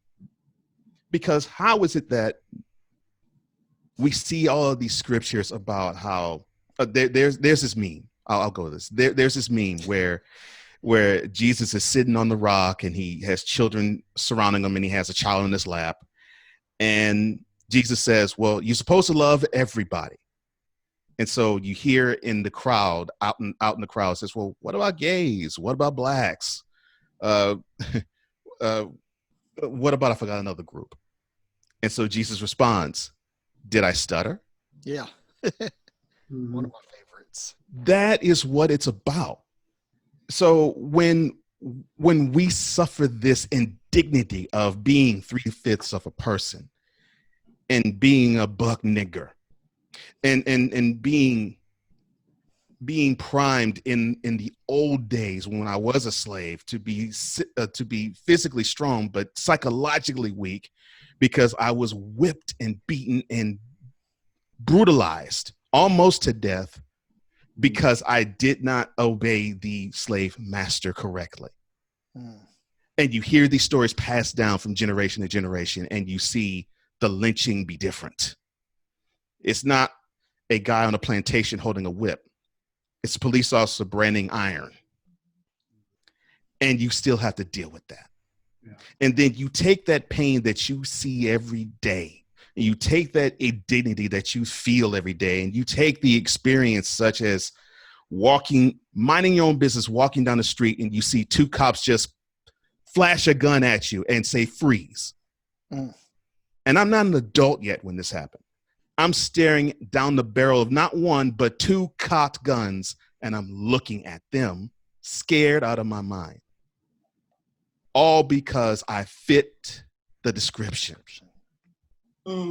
So I take this to the church, and the church is basically saying to me, basically what Vanessa's saying, well, God's got you. God's covered you. It's fine. All you got to do is just pray that, and we'll pray with you, and we'll Pray. that, and we'll walk together, and God will handle that. And that's it. But when you read in the scripture what Jesus is about teaching us to be empathetic human beings, empathetic people, empathetic spirits. So when you see the lack of empathy with government and you see the lack of empathy with the church, are you surprised that you're seeing buildings burn down to the ground? Right. Are you surprised that when you hear a white person say all lives matter, you want to smack the fire out of them as a black person? Are you surprised? Are you even a bit surprised that we keep hearing even from government and from church, oh, things will be better and things will get better, and you don't see anything get better? That you want to say up yours to both? Mm-hmm. The anger is getting to the point where you can't control it. And I tell people who mostly are white and Republican who say, well, how dare these people destroy property, and how dare these people tear stuff down? Yeah, Trump needs to have the military come on them. He needs to invoke that. Well, yeah, that's exactly what we need. We need to have our commander-in-chief turn the weapons of the military who is sworn to protect us. I know this because I was a soldier myself. I had to swear before I even did a push-up that I was sworn to protect and defend the citizens of this country. So my commander-in-chief is actually thinking of turning the weapons to the people I'm sworn to protect. That right there is just asinine. And when you deal with that, when you deal with that as a black man or woman, and you look and you see nobody giving a crap about you, what are you supposed to do with that? Because you can you can lash out, or you could do what most black men and women have done for most of the 400 years, and the 400-year anniversary of us being slaves coming to the United States happened last year. Exactly. You suffer in silence, high blood pressure and hypertension, and having and even though the life expectancy of the average man is 75, for a black person, a black man, it's not even 60. All because we're told to eat it. We're told by government to eat it. We're told by the church to eat it. And so we have to digest that, and we have no other place to release that anger. Right. Hey, Cole, can I interject real quick? Because I have a hard stop at the top of the hour. At a meeting with my team in India. I just want to say this, Carl, Laura, thank you for inviting me. Michelle, it's always good to hang out with you, and Vanessa, always good hanging out with you. And Cole, has been a blessing, a true blessing, meeting both you and Omar. When I think about humanity, humanity is the three-dimensional extension of God, and God is love. That means that we are love. But when you ask, yes, what is humanity made of? You say humanity is made of love, but what is love made of? And I've broken down love into its most elemental components, which are empathy and compassion. That if you say that you love, but you don't have empathy, you are lying. If you're not willing to see it through another's eyes, walk a mile in their footsteps, you are a liar if you say that you have love.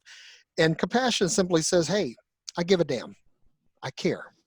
Well, if you say that you love and you don't have compassion, then you are a liar. And when you say that you are Christ, which is the embodiment of love in the earth, then but you lack empathy or you lack compassion, the two things that Jesus exhibited in abundance while he walked the earth, that if you lack any of those, and you don't lack them, you have them, it's in you, it's just dormant. But if you refuse to acknowledge them and refuse to turn them on, refuse to walk in them, then you, my friend, are a liar. And so with that being said, I want everybody that's watching this to know that you are loved and you are valued. It doesn't matter whether you are on the oppressing end or the oppressed end. It doesn't matter. You are loved just as much.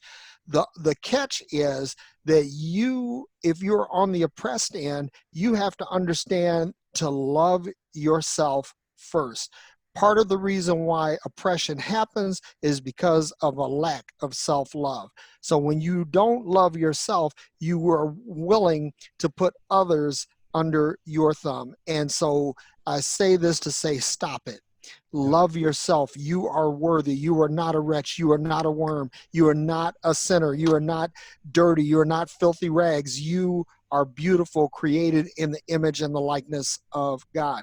And for those who are on the oppressed end, I want to say that you are loved, you are valued, you are not created to be a victim, you are not created to be oppressed, you are not created to be subjugated, any of those things. You are created to be loved and to be free. And so at the end of the day, if whatever it is that we're doing does not manifest itself in the end state of love and freedom, it is absolute bullshit. Yeah. So I want to thank y'all for having me. I really have to run. Come on. Hey, so thank you. We're working on 2 hours here, guys. I love it. We've got to stop, but so good. So from your heart, thank you for sharing your hearts, because that's the most precious thing to me. You couldn't share anything better with me than you from the heart. And Derrick, I know you got to go, but I want to say, as a heart man, as a white man, I don't want this to sound condescending or placating or anything like that, but I'm sorry. I'm sorry for what we've done in the past, and I'm beginning to realize that. I'm also trying to understand. I want to say that I'm trying to understand. I'm trying to help people understand. I'm trying to inform people of where we don't understand. And sometimes it gets me executed on a daily basis. And so in that way, maybe I understand a little bit, and that's where some of my tears tonight have been from. I want to say, wow. Just that I've seen your heart. I've seen it in your eyes. I've seen it in that you're sharing from your heart tonight. You're not worried about who's going to condemn you, or who's going to judge you, or who's going to decide whether you're worthy. You've just shared your heart, and that's helped me. And I want to say maybe the last word that possibly the two of you that are left could say, how can we as white people, how can we help? And no, that's like a 3-hour subject. I mean, and we've already gone 2. Ladies first. So maybe just say, how can we help? Those were Laura's last 2 questions, I think, kind of in summary. Yeah, I've heard a lot of people say allies. I don't know if that's the right. I also heard co-conspirator, and I heard that was a much better term because that goes a lot deeper. So for me personally, I want to know how I can go deeper in helping you. And as a white person, what do you need from me? First of all, I think what Carl just did. Say it. If our president or the powers that be could just simply start by apologizing, you minimize that, and you kind of cheapened it a little bit, and I don't want you to, because for me, I can only speak for myself, and I've had several people to do that to me this week. That is very healing. That is very healing. I don't want anybody to grovel, or I don't want to keep rubbing your nose in it, because I want to move forward too. I would love to be able to help raise my grandson and not have to really talk about this with him. I don't want you to think I want to live in this forever, because I don't like it. Yeah. So first of all, an apology would just be great. And then, as I said to someone yesterday, we have to understand, and we have to be willing to understand. We don't have to agree, but so you can't help us fix it. And I don't mean you personally, but you can't help us fix it unless you understand the problem. As I stated before, that comes through asking questions. It comes through researching the history. I talked to a Caucasian gentleman, and he said to me, he said, Vanessa, other than me watching Roots, I don't know your history. Right. So we have a problem, and that's where that disconnect comes from.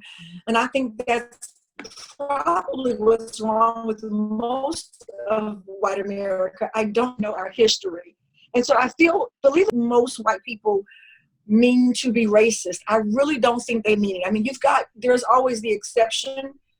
I don't think most people are deliberately trying to be racist.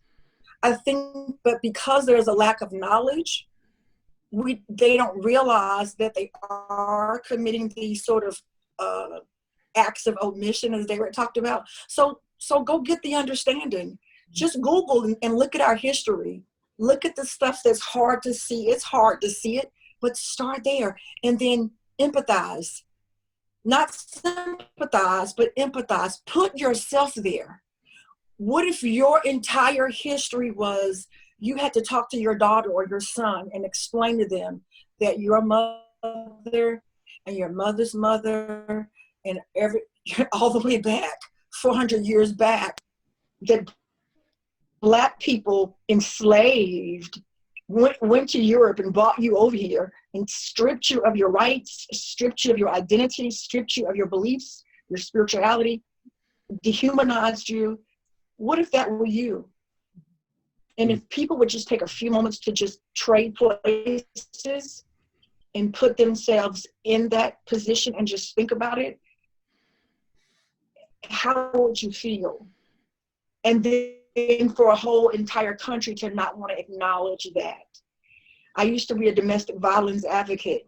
And one of the things we would see, the reason why these women would have a hard time healing is because their offender, the perpetrator, wouldn't acknowledge his abuse.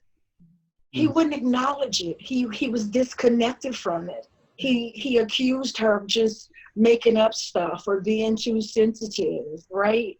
So she couldn't really heal because there was a disconnect. So it's the same thing with us. So we just need more people to be like you and to just have this conversation.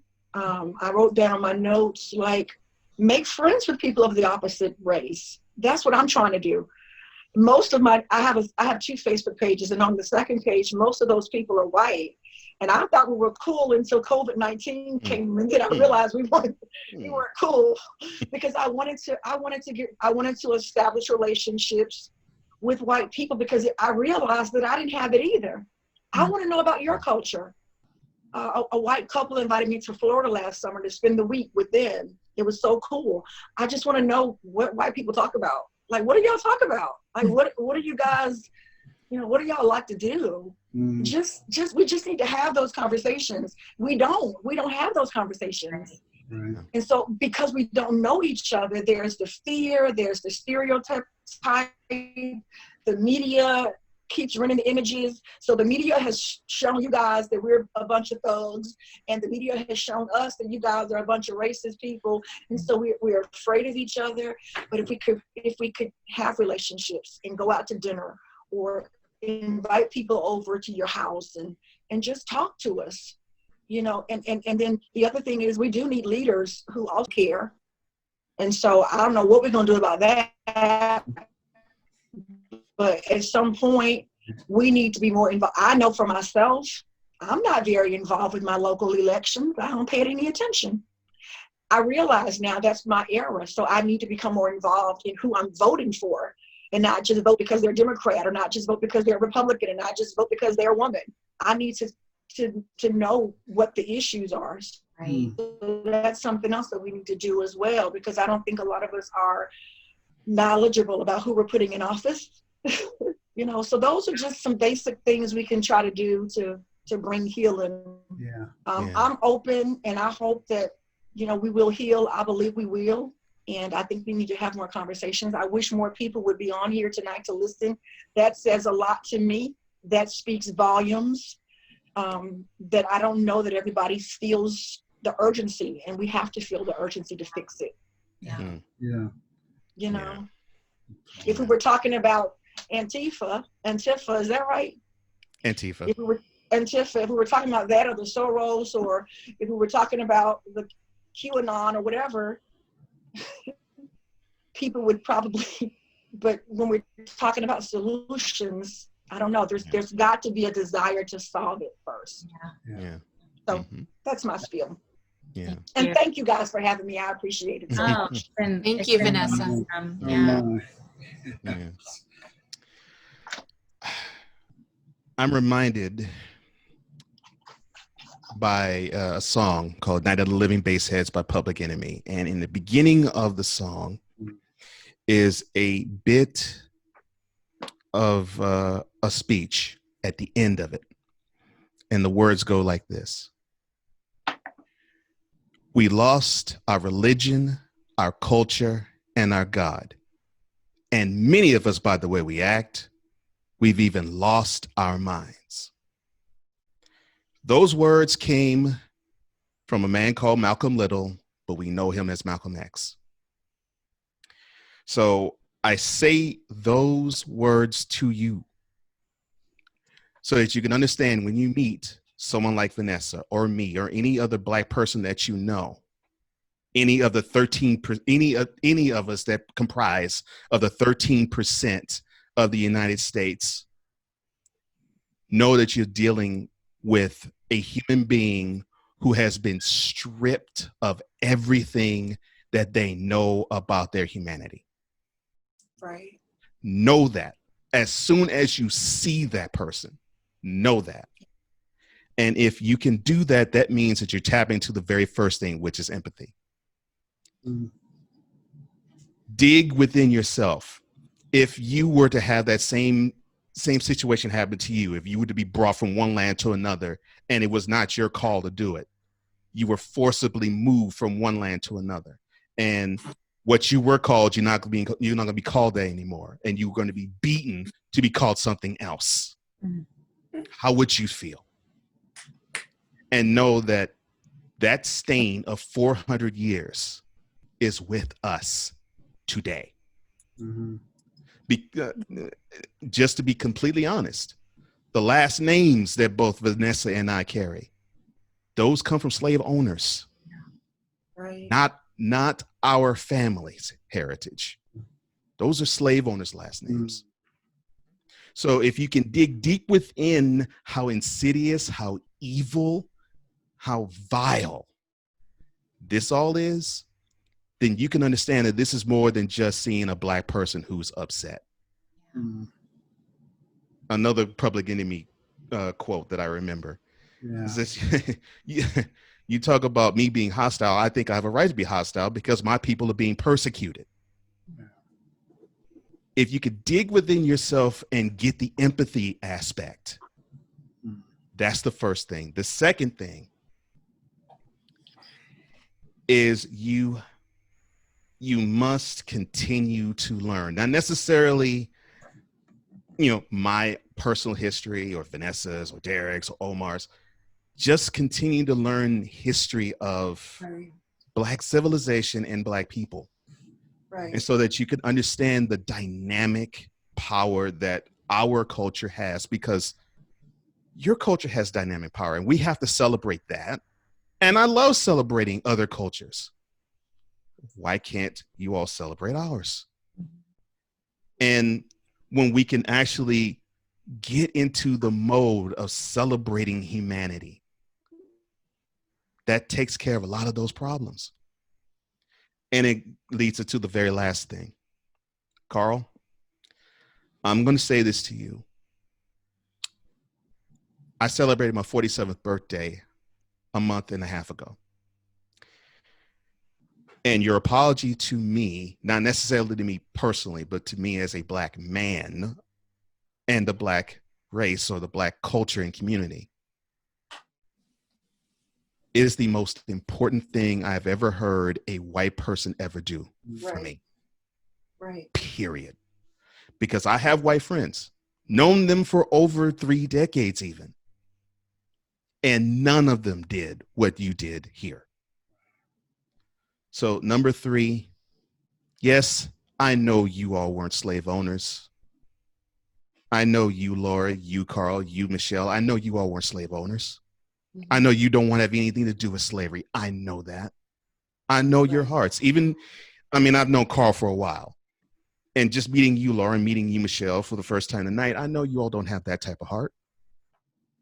But to brush it aside and say, well, that's not what I do. That's all I've heard. And I'm sure Vanessa can co-sign on this with me. Right. That's all I've heard all of my life when it comes to most white people and my plight. Right. Having you say, you know what, it just hurts. Hearing your heart and hearing all of this, and I apologize. Yes. That's the most powerful thing a white person has ever done for me. Wow. Absolutely. And the one thing that angers me about white people in general, not in particular, but just white people in general, is that they participate in this cognitive dissonance. Well, that may be my ancestors, but that's not me. Right. Right. You know, that all lives matter stuff. Well, that may be another person, but that's not me. Right. You may have been called a nigger by somebody, but that's not me. Yeah. It makes me feel dismissed. Right. But tonight, I'm looking at 3 human beings who just so happen to be Caucasians. And I'm so glad I can say to all 3 of you, thank you for not making me feel like I am dismissed as a human being. Wow. Right. That's good. Thank you for this forum, Carl, Laura. I appreciate you guys, and I appreciate your heart. Thank you so much. Wow. Thank you. That's so good. Thank you, Cole. Michelle, do you have anything final to say? Knocked out, man. Need a tissue. Knocked out. There was a couple things, and I feel bad. I don't want to have the last word here. There's some very real things that we can do in support for people out there that may not know what they can do. First of all, educate yourself. Cole mentioned that. That's absolutely essential. Support justice reform. Sign petitions. Contact your representatives. Be a loud, clanging cymbal. Make your voice heard in representation of the people that are being oppressed. And listen, that's been mentioned. On a practical note, if you're a lawyer, support these people by providing free legal services because of the protests that are going on. There's bail funds set up. Support those bail funds. Make a way for this to be a continuation of their voices being heard. And most of all, check yourself. I mean, that's a hard thing to do, but check yourself. Yes. And Cole, you just touched on that. I've over and over and over on my page, I've been told that's not me, that's not me, that's not me. And I've tried to argue that back, and people won't hear it. But that's it. We have to check ourselves. We have to look inward and set aside our offense, set aside our defense, and say, how am I complicit? Yes. And what can I do to change? But I don't want to be the last word, so somebody else be the last word. I think Close that's out. I couldn't agree with you more. And I have been so honored to be part of this discussion. So thank you so much to Vanessa and Cole and Omar and Derrick and Michelle. Thank you, guys. I am Thank you, guys. greatly honored. So thank you so much for Thank joining you. us tonight. Let's Thank keep you, the guys. conversation going. Definitely. Yeah. That's